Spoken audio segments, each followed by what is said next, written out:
Hello friends, ఈరోజు నేను double ka meetha recipe చూపిస్తున్నాను. ఫస్ట్ మిల్క్ బ్రెడ్ తీసుకొని క్యూబ్స్ లాగా కట్ చేసుకోవాలి. తర్వాత ఒక గిన్నెలో నెయ్యిలో మీరు స్వీట్‌కి కావాల్సిన డ్రై ఫ్రూట్స్ ఏమి వేయాలనుకుంటున్నారో అవన్నీ వేసుకొని వేయించుకోవాలి. అట్లనే ఈ క్యూబ్స్, బ్రెడ్ క్యూబ్స్ కూడా అన్నీ కట్ చేసుకోవాలి.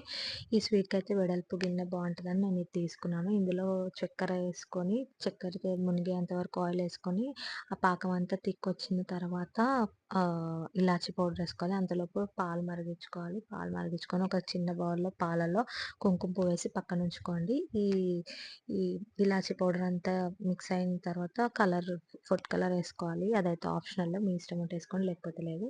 తర్వాత ఒక హాఫ్ లీటర్ పాలేసి అందులోనే అమూల్ కోవా ఎయాలి. అదంతా మెల్ట్ అయిపోయిన తర్వాత ఈ బ్రెడ్ పీసెస్ అంతా అందులో ఏసేసి మొత్తము పాలు అబ్జర్వ్ చేసుకున్న తర్వాత ఈ కుంకుమ పువ్వు పాలు వేసేసేయాలి.